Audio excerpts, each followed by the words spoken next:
Hey guys, today we have the Samsung Galaxy S9 Plus, another flagship phone from Apple's biggest competitor. We're going to do a real review of this phone to see if it's worth the money.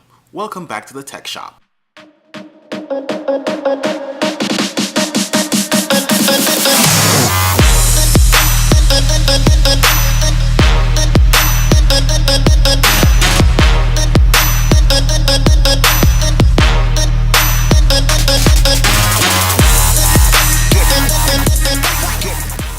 The Galaxy S9 Plus was released on March 16th with various price plans from the major wireless networks. But if you were to buy the international version online, it will cost you about $840. So, what do you get for the money? Apart from the Samsung brand, you get a phone that is very similar to the previous model with a few improvements. It must be mentioned that the Galaxy S8 Plus is a great phone except for a few quirks. Now that the price is going down, it's an even better buy. Back to the S9 Plus. The design of the phone, though not new, is very elegant. The infinity display coupled with the near bezel-less top and bottom gives it a very premium look. The phone uses a metal frame with glass face and glass back. The upside to this is that the phone looks amazing.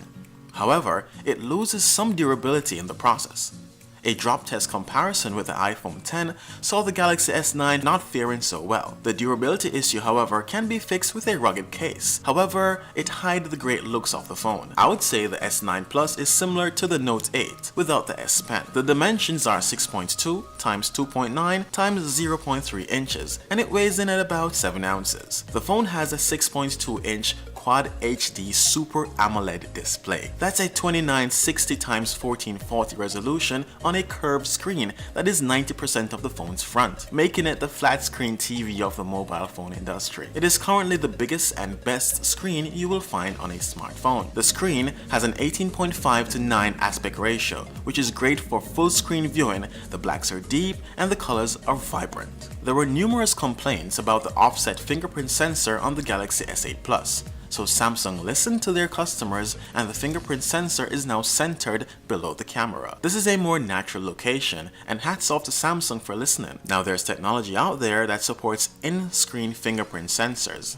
However, Samsung did not decide to add that to the Galaxy S9 Plus. Maybe next year. The 3.5mm headphone jack is an endangered species, but it's still present on the Galaxy S series, which I'm sure the audiophiles out there are happy to hear. There's also a micro SD card slot, which is one of my favorite. That too is slowly disappearing with everything going up in the clouds these days. I don't know about you guys, but the only person that I trust with my data is me. One design feature that I do not like is the Bixby button. You can't remap it, and I press it many times thinking it's the volume button. Samsung is trying to force feed us its smart assistant, which is the wrong way of getting acceptance.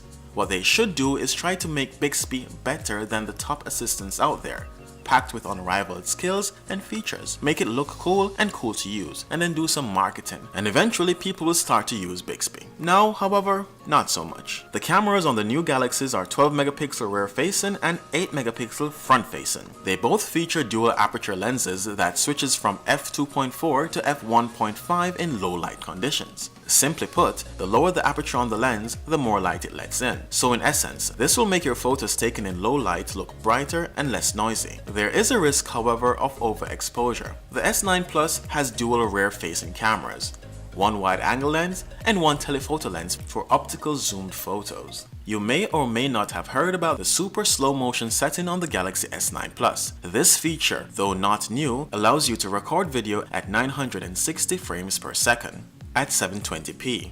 You can also record 240 frames per second at 1080p and 60 frames per second at 4K.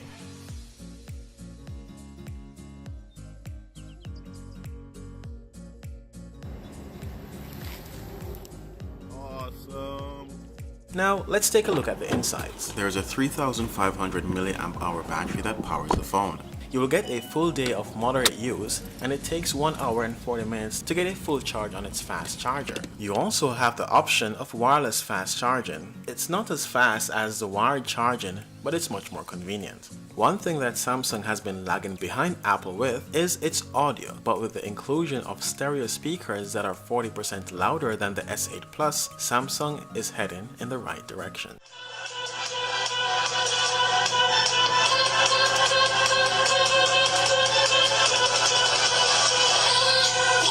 software of the S9 Plus has been upgraded also. It now boasts the Snapdragon 845 chip, 6 gigs of RAM, 64 or 128 gigs of storage, and runs on Android Oreo.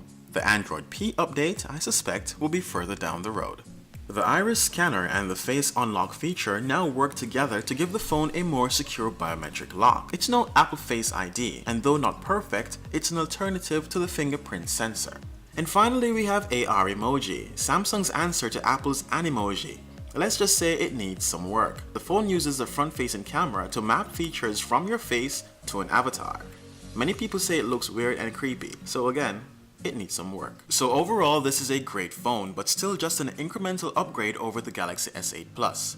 I've left links in the description to all these phones, so click on the links for the most updated prices. And also, comment below on what features you'd like to see on these phones next. And if you're that awesome person, hit that like button. If you're amazing, hit that subscribe button. And if you're the greatest, do all that plus share this video. Until next time guys, keep it real.